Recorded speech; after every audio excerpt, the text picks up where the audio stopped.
Important है कि किस तरीके से दावे किए जा रहे हैं कि इस ड्रिल में 40,000 सैनिक मौजूद रहने वाले हैं। सैन्य ड्रिल में 32 देश एक साथ जिस तरीके से हिस्सा ले रहे हैं, इंफॉर्मेशन वॉल पर आगे इसी बारे में डिटेल होगी कि कैसे अब आगे तैयारी कर रहा है नेटो, और नेटो देशों की ये बहुत बड़ी वॉर ड्रिल होने वाली है। नेटो अपनी सबसे बड़ी वॉर ड्रिल को लेकर दावे ये कर रहा है कि इस ड्रिल में 40,000 सैनिक हिस्सा लेंगे। 32 देश हिस्सा ले रहे हैं इस सैन्य ड्रिल में।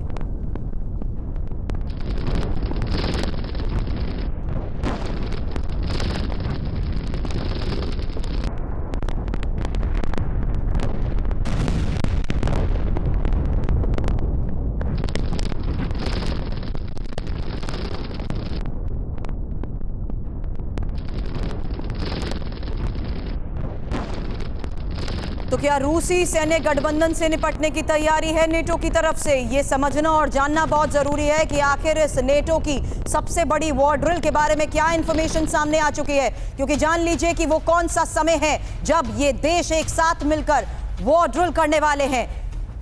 जर्मनी, पोलैंड और बाल्टिक देश।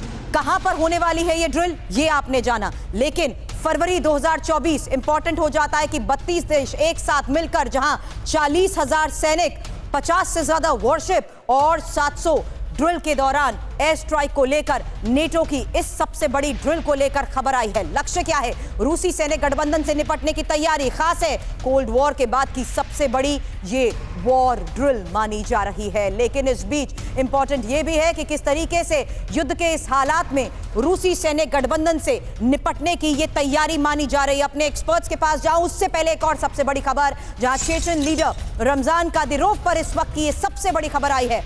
मौत की अफवाह के बीच कादिरोव का ये वीडियो देखिए, पूरी तरह स्वस्थ दिख रहे हैं कादिरोव। कादिरोव ने बीमार होने की अफवाहों को ही अब खारिज कर दिया है। कादिरोव को जहर दिए जाने की खबर थी। दत्ता सर, वॉर मैसेजिंग कहें या एक ऐसी हकीकत जिसके बाद एक बार फिर से कादिरोव को जिंदा देखकर मुश्किल बढ़ती नजर आई? बिल्कुल, देखिए जिस तरह से ये वारदातें हो रही हैं, चाहे वो वैगनर चीफ का क्रैश होना या अफ्रीका में, आप देखिए ये कोई इसे कोइंसिडेंस नहीं कहेंगे कि सुखोई और ये हो रहा है। और इस तरह से जो सीन जो अभी स्क्रीन पे चल रहे हैं ये दर्शाते हैं कि रशिया में क्योंकि पुतिन साहब तो खुद एक इंटेलिजेंस एजेंसी के सरबराह रहे हैं और वो इस चीज में बिलीव करते हैं आइदर यू परफॉर्म और यू पेरिश। तो उनका सिद्धांत बिल्कुल सीधा है कि आइदर यू आर माई वे और यू आर ऑन हाईवे।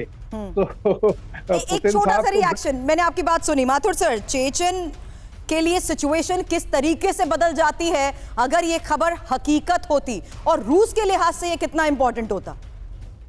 देखो, सिर्फ ये जितने भी जो इस तरीके की आर्मीज हैं, जो प्राइवेट आर्मीज हैं, इनमें इनके लीडर्स का एक बहुत बड़ा रोल होता है। लेकिन जब वो किस प्रकार का काम कर रहा है और किस प्रकार की बातें वहां उड़ाई जा रही हैं, ये तमाम चीजें जो है एक साइकोलॉजिकल वॉरफेयर का भी कहीं ना कहीं हिस्सा होते हैं। और मैं ये समझता हूं कि इन चीजों से रूस जैसी बहुत बड़ी, मैं आज भी मानता हूं कि रूस एक बहुत बड़ी मिलिट्री पावर है, और उस इतनी बड़ी मिलिट्री पावर को इन छोटे छोटे प्राइवेट आर्मीज के छोटे छोटे एक्शन से बहुत ज्यादा अंतर पड़ने वाला नहीं है, ये बात आप मान लें। दूसरी बात मैं जो बताना चाह रहा था आपको वो ये है कि आप इस बात को ठीक से समझने की जरूरत है कि एक नया सिक्योरिटी आर्किटेक्चर बनकर सामने आया है, एक वर्ल्ड ऑर्डर नया उभर के सामने आ रहा है, और उसमें बहुत बड़े बड़े लोग हैं। चीन है, नॉर्थ कोरिया है, ईरान है,